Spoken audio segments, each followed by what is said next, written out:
Vamos a mais uma aula? Bom, na aula de hoje nós falaremos sobre biomas. Começaremos a falar de vegetação para você, um tema sempre presente aí nas provas. Fique atento, pega o caderno, vamos começar a rascunhar para a informação passar e você memorizar e lá estar super afiado para a sua prova. Serão duas aulas sobre vegetação, uma biomas mundiais e a outra sobre os biomas brasileiros.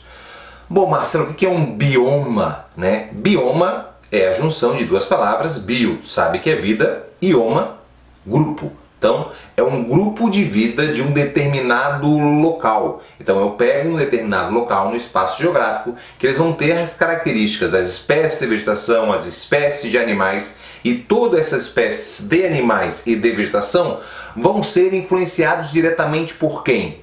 Muito bem, pelo clima, a matéria anterior. Lembra então? Se a vegetação, por exemplo, né, ela vai refletir, se a área não chove muito, a vegetação ela vai se adaptar, vai ser tortinha. Chove quase nada, vai criar espinhos, né? Ou chove um pouquinho, mas depois não chove. Então ela tem folhas quando chove e quando para de chover, ela libera as folhas. Os animais, o clima é muito frio, os animais ou vão hibernar ou vão migrar. Então, sempre, qualquer característica, matéria-chave para você, lembrar de clima. Porque daí tu vai pensar, opa, aqui é muito frio. Aí vai estar lá, os animais hibernam ou migram. É de clima frio. Isso não acontece, né? Não é uma tendência a acontecer de clima quente. O grupo de vida ficou tranquilo para você. E aqui nós temos um mapa mundi, olha que belo, né? Um mapa mundi. E através dessas zonas climáticas, vou fazer aqui para você, ó, né? O círculo lá, bonitinho, mais um aqui, Trópico de Câncer, Capricórnio, Círculo Polar, Círculo Polar. Com isso você consegue, obviamente, responder. O bioma mais ao norte, ele tem um nome. Que nome que é esse? É a tundra. Tundra é o bioma, né, localizado em altas latitudes nas regiões polares. Qual é o clima, Marcelo? Clima polar. O clima polar é um clima microtérmico, né? É um clima microtérmico, ou seja, é um clima muito frio. É frio perpétuo, é frio o ano inteiro. A temperatura média pode chegar aí a menos 20 graus. Então, com essa característica, tu vai saber que a vegetação, né, praticamente ela vai ser coberta por gelo o ano inteiro. Vai ter ali um período de verão, para eles, que também é frio no verão deles, que é um clima de verão, mas é onde descongela, ali tem um degelo, que é aproximadamente de 3 meses. Beleza? Então nesses 3 meses, que é no meio do ano, lembra que lá no hemisfério norte, né, o verão deles é o contrário do nosso, é no meio do ano, nós temos esse degelo, onde aparecem as gramíneas, que aí é a vegetação, que vai ter lá as gramíneas, e também líquens e musgos, beleza? Então, polar, frio, né, congelado, 3 meses onde aparece a vegetação, que é gramíneas, líquens e musgo, que vão compor esse principal grupo dessa vegetação, beleza? Aí nós temos o solo, chega pertinho, mesmo o solo ele sendo, né, formado ali por água, minerais, matéria orgânica, aí tu lembra, pô, frio pra caramba, no solo tem água, então o solo ele vai ser sempre congelado e recebe uma denominação que é chamado um solo permafrost. Permafrost é um solo permanente congelado. Os animais, já te falei, eles vão hibernar ou vão migrar, seria uma característica importante aí para eles. Beleza? Chegamos logo abaixo da tundra, vem a taiga, também chamada de floresta boreal. A floresta boreal, ou a taiga, ela é uma vegetação gigante. Para ter uma ideia, ela é a maior floresta do mundo. Não é a Amazônia. A Amazônia é uma floresta do mundo, não. A Amazônia é a maior floresta tropical. A maior floresta do mundo é a floresta boreal, também chamada de taiga. É uma vegetação formada principalmente por coníferas, né? Então por isso ela é uma vegetação, pode notar aí, homogênea. São só coníferas. E essas coníferas, na verdade, é uma adaptação, né? Elas se adaptam à condição climática, que é um clima subpolar. Também é o frio, é muito frio, né? Claro, não vai ser tão frio como o polar, mas vai ser um clima muito frio, com temperaturas negativas em grande parte do ano. E a vegetação ela se adapta, né? Ela se adapta a essa condição. Você lembra disso? Quando é que aconteceu isso? No mundo, na história, né, das eras glaciais, na era Cenozoica, que o planeta congela, a planta vai se adaptar Ó, se não parece uma geisha, olha, não, geisha não, uma indiana, sei lá, né? Então nós temos essas coníferas que se formam, que é típico. É a maior floresta do mundo. Não apresenta grande biodiversidade assim como uma floresta tropical, mas em área, sim, tá? Ela é perene, ela fica com folhas o ano inteiro, ela não fica sem folhas. E o solo aqui já é um solo mais pedregoso, tá? Então, clima subtropical, que é um frio, os animais não possuem a mesma característica, vão hibernar ou vão migrar também no frio, né? E essa vegetação, esses países, né, que tem muita essa vegetação, destaque dois, a Rússia e o Canadá. Ah, Marcelo, não são esses dois países que mais produzem papel e celulose no mundo? Yes, baby, dessa vegetação aqui, tá? Após a taiga, a maior floresta do mundo, vamos descer mais um pouquinho, chegamos na zona temperada, que é a floresta temperada.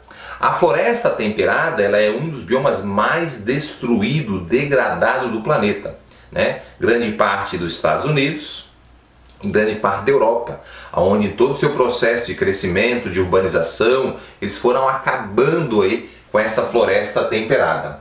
A floresta temperada é de clima temperado, é um clima que tem as estações definidas. Essas duas de clima microtérmico, sempre frio. Essa aqui de clima mesotérmico, verão quente, inverno frio, primavera e outono, né? A temperatura ela vai oscilar, então ela vai fazer, né, no hemisfério sul isso, no hemisfério norte isso. Então ela vai ter as estações bem definidas para você. Ela é heterogênea, ela tem mais espécies, ela não é uma espécie só, né? Ela vai ter desde coníferas, né, a outras plantas arbóreas, outras árvores. Então, além de heterogênea, essa é a palavra-chave para te ajudar a responder as questões.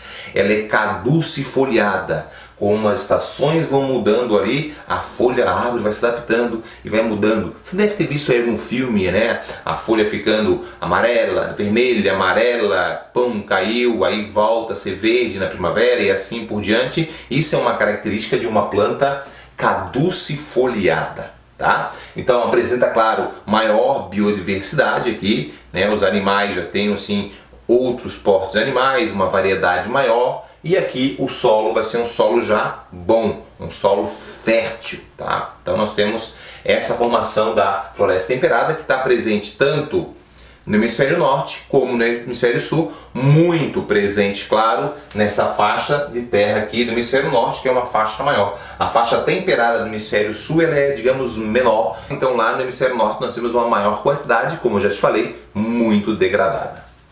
Após isso, chegamos na floresta tropical. A floresta tropical ela é, né, o centro da biodiversidade do planeta quando eu falo de bioma, de vegetação. É onde tem a maior variedade de espécies. Na zona tropical, né, presente no Brasil, muito presente, nós temos dois biomas brasileiros que entram nessa característica, que é o qual, Marcelo? Que é a Mata Atlântica e que é a Amazônia. São florestas tropicais e elas vão possuir essas principais características. Elas, primeiro, clima tropical. Como é que é o clima tropical? Quente e úmido. Mega térmico, é quente o ano inteiro, com boa média de chuva. E isso favorece a variação de espécies e, além disso, ela é em patamares, formando assim nichos que a gente chama, né, locais que possibilitam criar ali uma variedade de espécie, aqui uma outra variedade, aqui uma outra variedade, e é por isso também que nós temos essa gigantesca variedade desde insetos, né, de aves, de plantas, muito, né, tem uma variedade gigantesca de espécies. Ela é heterogênea, ela não tem só uma espécie, como eu falei, várias espécies, e essa é a palavra muito importante para você gravar. Floresta tropical, ela é ombrófila densa. O que é ombrófila, Marcelo? Ombrófila, devido ao alto índice pluviométrico, ela é úmida. E densa, que é mata fechada, é uma árvore coladinha na outra. Beleza? Então essa é uma característica importante. Pô, Marcelo, um dia eu vi um tema aí na prova falando que ela é umbrófila, eles erraram, é a mesma coisa? Não. Ombrófila úmida e umbrófila com U é planta que vive na sombra, tá? Então isso, quando falar umbrófila, é planta que vive, né, por exemplo, embaixo da copa de algumas florestas tropicais existem plantas umbrófilas ali, pode, né? Aí são plantas que adaptam essa condição de sombra. Aqui é com O, beleza? Aí ela é perene. O que é perenófila? É sempre verde. Aqui, ó, essa é caducifoliada, a temperada. Então ela não é perenófila. Caducifoliada é o contrário de perenófila. Perene sempre verde. Caducifoliada, ela fica um período sem as folhas caem. Ah, Marcelo, então a folha da Amazônia lá não cai? Querido, é óbvio que cai. Cai, nasce outra, cai. Ela nunca fica sem as folhas. A caducifoliada não, as folhas todas vão caindo e ela fica um período sem folha. Depois volta a nascer. Tranquilo? A perene não. Cai uma folha aqui, mas aqui tem. Aí cai a folha aqui e aqui tem. Então ela vai ter sempre folhas.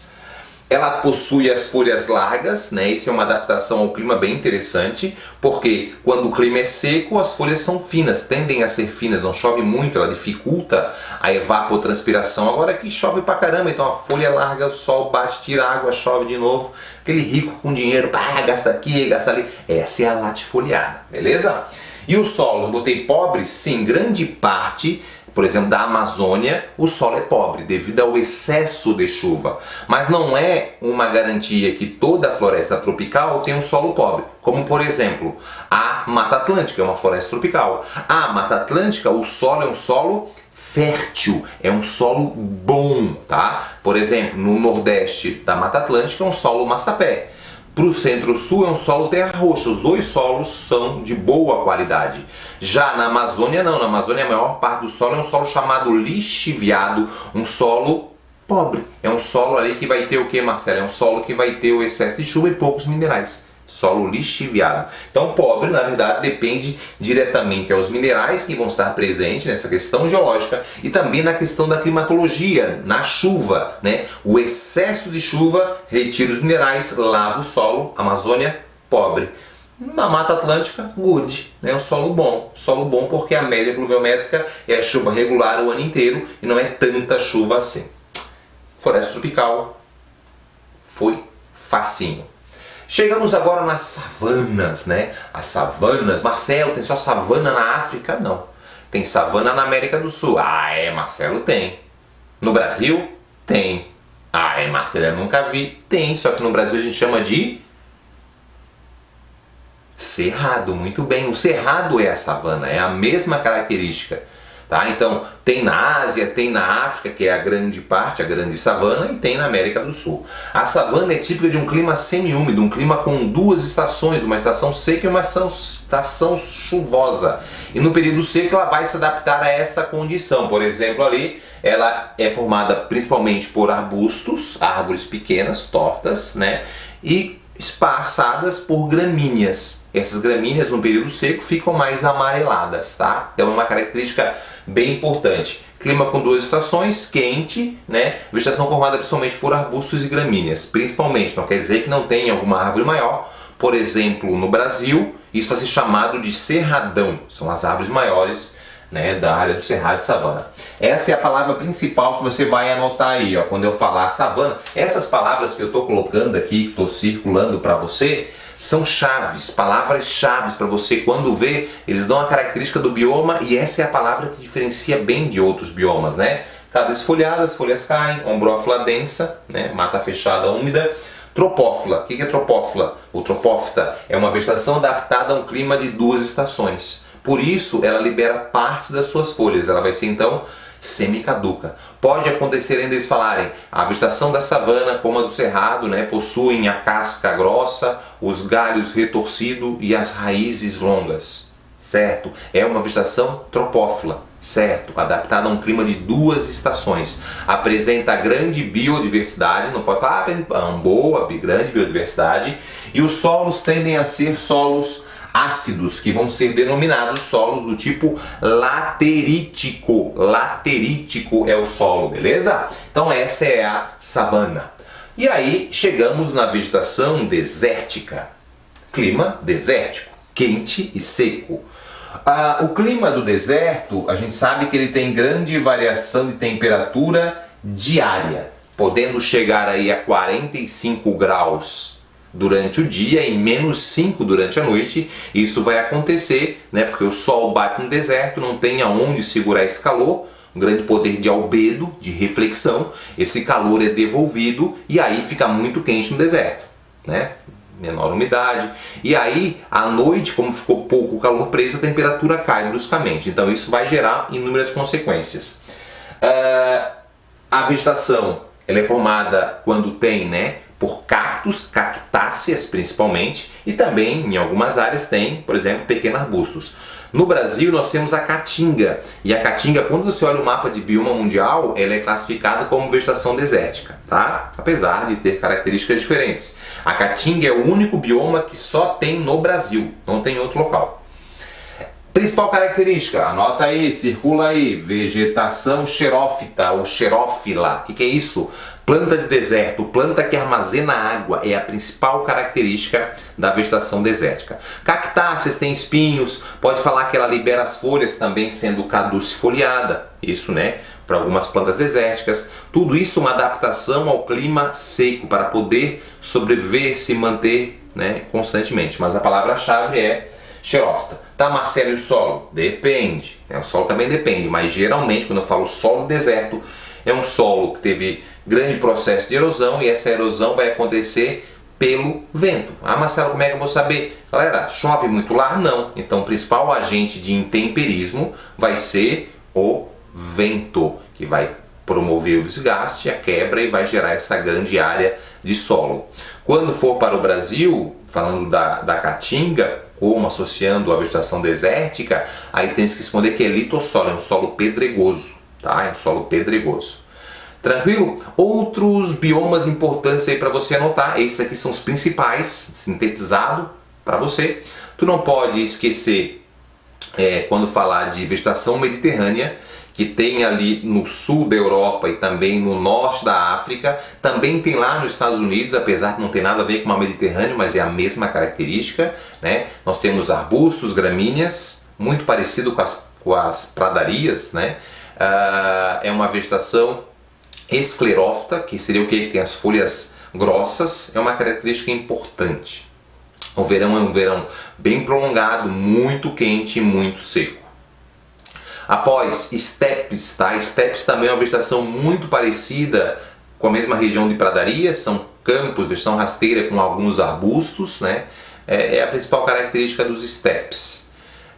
O outro, como eu estou falando de pradaria, pradaria é isso, né? Arbustos com gramíneas, é a característica principal. Tem no Brasil, tem a região dos Campos Sulinos, é classificado como área das pradarias, muito presente na Argentina e outras regiões do mundo aí.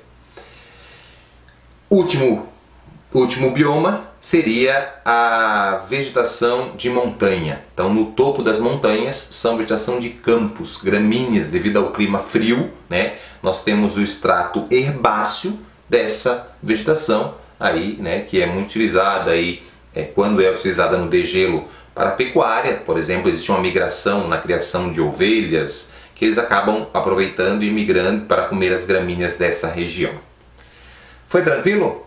Eu espero que você tenha entendido bem. Agora você pode correr para a bateria de exercícios, fazer esses exercícios, tirar as suas dúvidas e preparar para a próxima aula, que é sobre os biomas brasileiros. Aí a gente vai aprofundar um pouquinho mais sobre os biomas brasileiros e falar mais de algumas características. As duas aulas se complementam e assim você vai estar firme e forte preparado com vegetação. A gente vai ter mais ainda uma aula que vai falar sobre meio ambiente para você. E depois dessa aula de meio ambiente, aí a gente está se encaminhando para o fim da primeira bateria, né, que chegando aí em 10 aulas, que é a parte física, né? Está em hidrografia ainda, e aí a gente encerra a parte física, e aí vamos começar a parte da geografia humana, para você, geopolítica, economia, população, regiões do Brasil, né, os conflitos, temas aí que você vai chegar lá a 1000.